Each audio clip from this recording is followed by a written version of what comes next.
So today, do-it-yourself Bri here. We are going to install a double DIN radio in a 2002 F350. This particular vehicle is not specifically designed to have a larger double DIN radio. It's got a larger radio in it, but the way they've designed the dash and the aftermarket radios that we have available to us, they don't fit real quickly and easily. So it takes a little bit of modification to your dash. Not a lot, but a little of trimming that we've got to do to get the double DIN radio to fit in there correctly and look nice. So what I'm going to do today is I'm going to show you how to make that double DIN radio fit in your F250 or 350, whatever the case may be in this year range. I think it goes from like 98 or 99 F250s on up to about that 03 range of body style of pickup.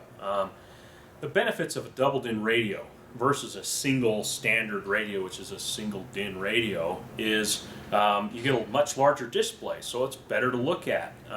You can get features like touch screen. You can install a backup camera, which I have another video that shows us how to do that.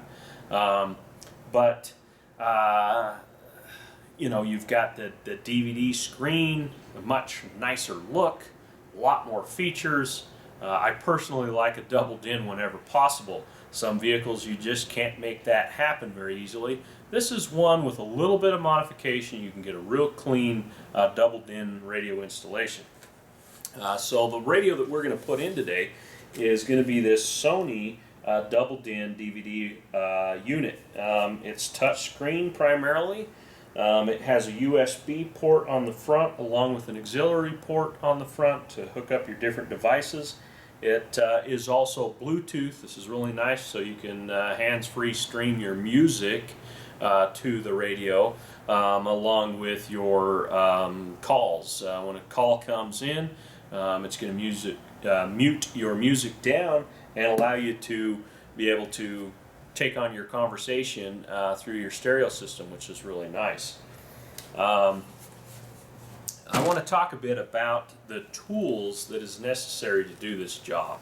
One tool that's fairly uncommon that most of you might not have, however some of you might, is a standard Dremel tool. Dremels are used for a variety of different things. What it's going to be used for in this particular case, we will take this little piece out and we'll put in a standard drill bit, and this is going to allow us to be able to do the trimming on the plastic of the dash so we can get the double DIN radio to slide through the slot and look and fit correctly. So you're going to need a Dremel. You're also going to need a drill. There is some drilling required on this particular project. A standard drill bit set. My famous unibit set that you want to use, also known as a step bit. Also, to make your connections, you're going to need a crimp tool, a wire stripper, and you're probably going to want to have a test light handy just in case you've got to locate some things. And actually, specifically on these double DIN radios, it is required that you hook the wire, your ground for your parking brake, so you can only watch DVDs when you've got your parking brake applied. Some other tools that every do-it-yourselfer, including me, should have is a knife. This is a razor knife, fits nicely in my pocket. I keep it with me at all times, doing all my do-it-yourself tasks, along with a flashlight. This flashlight, I love it, sits right in my pocket at all times. I need a little light on the subject, boom, I've got it. So there you go. That's pretty much the tools. I mean, obviously you're going to need your basic screwdriver set, maybe some basic sockets, but nothing too special other than the stuff that I showed you. As far as the materials that you're going to need to do this job, obviously you're going to need a double-in radio. In this case, we're doing the Sony. you're going to need a wiring harness. This you can pick up from just about any car stereo store online. There's a number of places you can get one. Parts stores, your big superstores, and in order to hook up your wiring harness, I prefer using a method, the traditional white cap. This may be familiar to you, it may not. But what I like about the white cap is you essentially twist your two wires together really tight, and then you use your crimp tool to crimp the end of the cap. Some people think, oh, that's kind of like a wire nut. Well, kind of, but not really. Because of the crimp, you're getting a real solid connection. I can tell you, I've been using white caps for 15 years. I have never had a white cap connection come apart, ever. And thousands of them. Butt connectors. Some people prefer to use a butt connector. What I don't like about a butt connector is you have to make two crimps on that one wire, which raises your risks of the connections coming apart. For whatever reason, I've had my butt connectors fail. It's rare because I use a crimp tool, but they seem to be a little less reliable. I think you get a little less of a connection there. The other method is soldering. Well, unless you're very good at soldering, I don't recommend doing this because you can actually not make a very good solder connection and have that solder connection come apart. The other is soldering. You can actually burn something in the vehicle, catch your seat on fire, whatever the case may be. Putting a hot soldering iron isn't always the best thing in a car. Now, some people say, oh, that's the only way to do it. Well, if you want to do it, great. I've soldered a bazillion connections. I consider myself a soldering expert, and in some cases, soldering is the only way to go.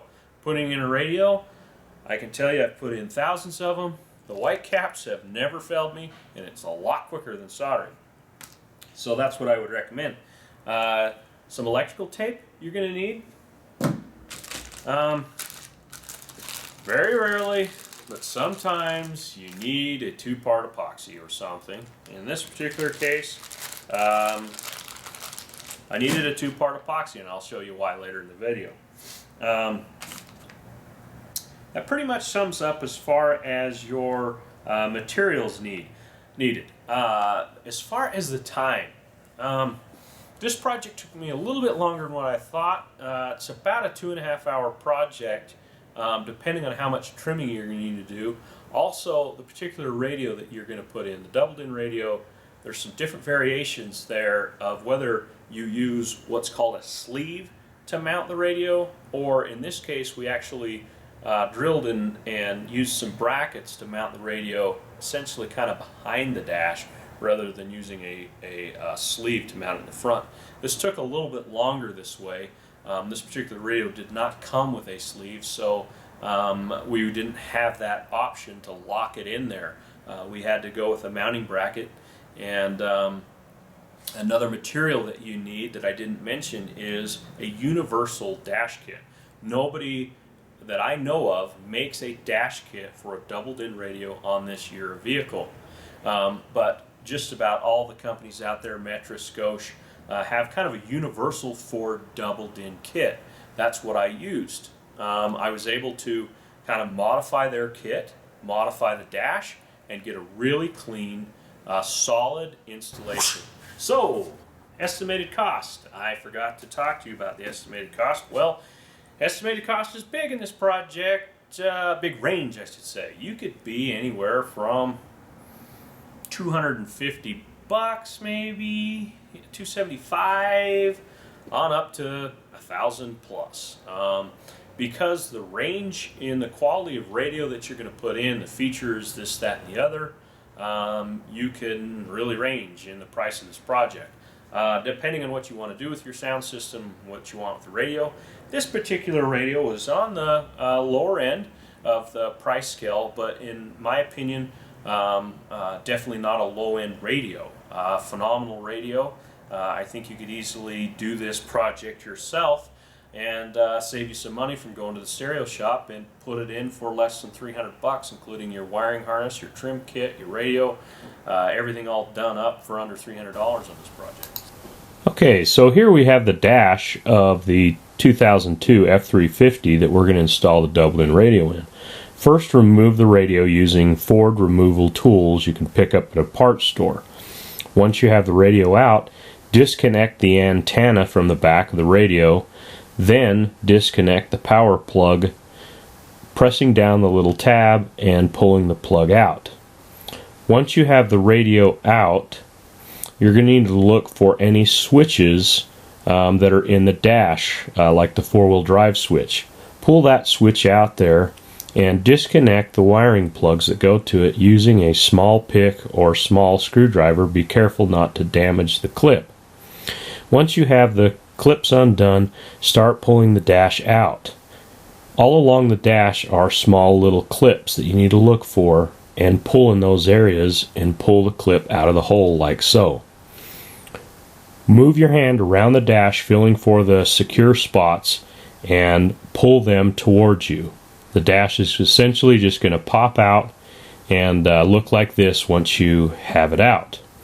Then you're going to need to trim that dash piece you removed in order for the doubled-in radio to fit. Those little areas there, you're going to have to trim a little bit off of using a Dremel tool. Basically take the Dremel with a drill bit and trim around the dash piece just enough that the radio is going to fit properly. Then take your universal doubled-in kit and modify it to work with this vehicle. First, take the trim ring and remove that center piece out of the trim ring there. Cut that out really carefully, and then you're going to want to take a two-part epoxy and or plastic welder and basically epoxy that into the dash so the trim ring doesn't fall out. Let it set up with the epoxy on there so you don't break it trying to install the radio. Then take the brackets and cut along that line right there so that the brackets are going to fit properly. Cut the bracket, then attach them to the side of the radio using a radio specific type screw so you don't damage the radio. Then you're going to want to drill holes in the side of the dash area so the screw actually goes through the dash and into the radio there to hold it in place. Once you've done that, you can start putting in your Bluetooth microphone above your rear view mirror.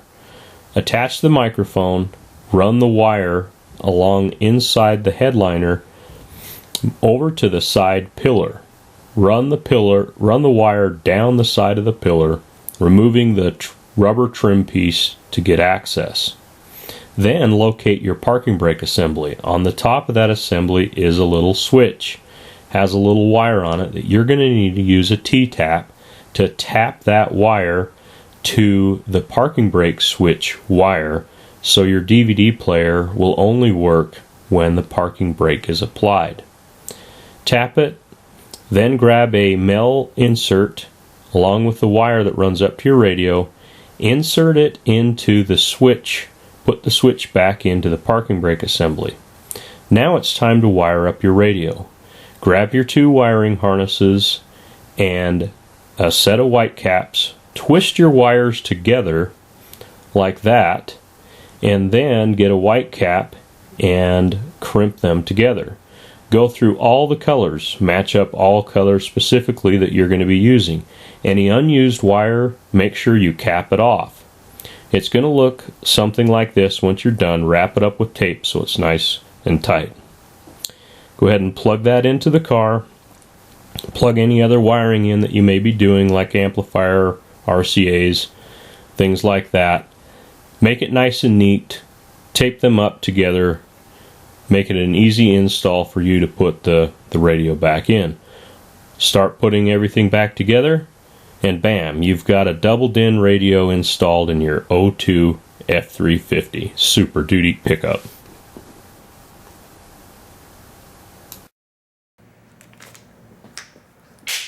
Whoa! So we're done with this project, and it looks awesome. I love it. It sounds great. It is a really good installation. I would recommend anybody with this year and model of pickup